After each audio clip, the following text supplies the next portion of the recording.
Okay, well, I'm back after some more data analysis and refining my strategy. But here is how my strategy currently works and what it's based on. So I have found that using what I'm calling FORB, which means 5-minute open range breakout, is the entry point that I'm basing my broken wing butterfly strategy on.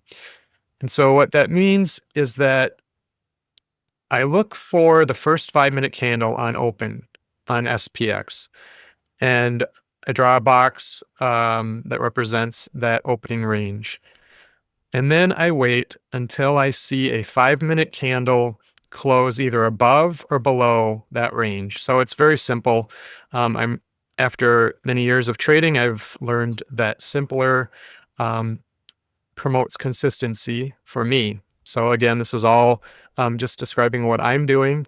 It's not saying that it will work for anybody else, but hopefully it's informative and possibly entertaining. So um, what happens is when a 5-minute candle closes above or below that range, I have found in historical data that 63% of the time, the price will end the day on that side of that closed candle. So, for example, if this 5-minute candle closed below this range, then in all the data that I looked back at in SPX, 63% of the time I could expect that the price will end the day below the close of this candle, at or below. And so if it continues to do that, that's what people in the industry call an edge. There's no guarantee that it will continue to act that way, but for me, it's enough to base my system off of. So then I entered a broken wing butterfly bearish in option Smith. And if I look at the present curve, this is kind of where I'm at right now. So sitting at a nice 105 profit. And what I will do at this point is keep it very simple, but if it continues to go and get closer to the ATR, average true range limit for the day, which is down here. So if we get in this realm, the only other thing that I will do to modify my trades for the day is if I see a break of structure back to the bullish direction. So if we see pullbacks and down moves, and then we see it move up, so it breaks the structure of one of the pullbacks, like here.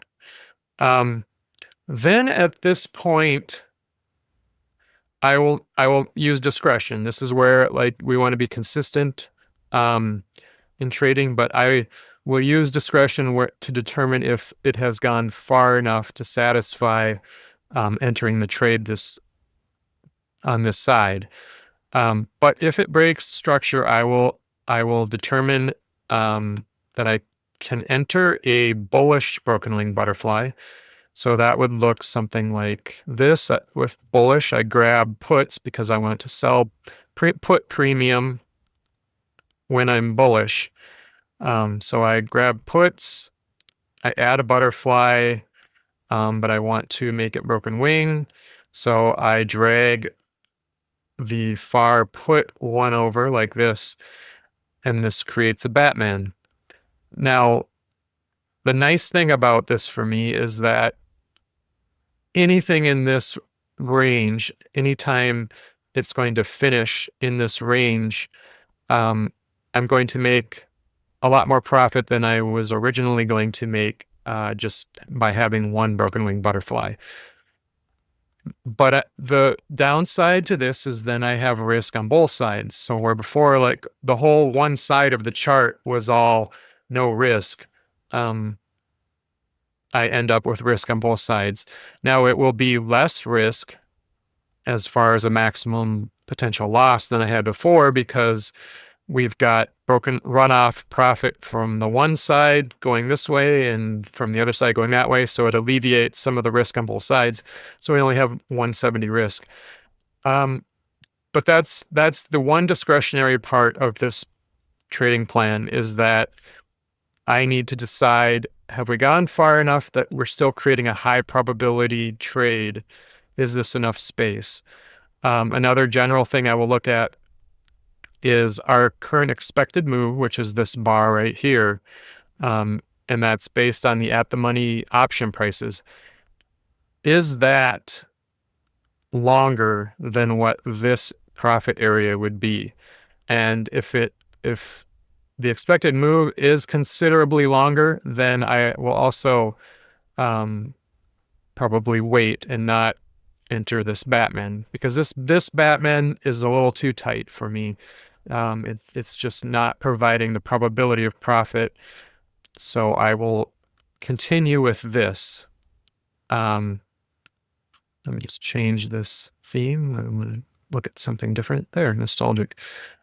So I will stick with this until we get more depth here, and then a reversal in or a structure break. So that's where I will continue to watch. But for now, this is good. I'm still playing what has been an edge for me, not necessarily for other people, but and so that is my plan. I plan to take it to expiration, unless in the last 15 minutes or so, the price is starting to hover around this area where it's getting too close to the risk. Then it doesn't make sense to me to take that chance of it just jumping over into a loss when we could have a nice win. But otherwise, if it's hanging around this area or anywhere over here, I just let it go to expiration, because I have found that often you get a little bit of a push into this profit area, and that theta is just crazy fast in those last 5 minutes. And so you can really get a nice bump, which will offset the inevitable losing days that I have. So that's my plan. Accept the losing days, sometimes celebrate the losing days. I say that because that means that I have controlled my losses and not tried to be a hero and add more risk to try to gain stuff back, which is what always ruins my trading plans if I do that. So that's where I'm at. This is, I think, a very strong strategy, and I'm just going to be consistent and continue to trade with it. So thank you.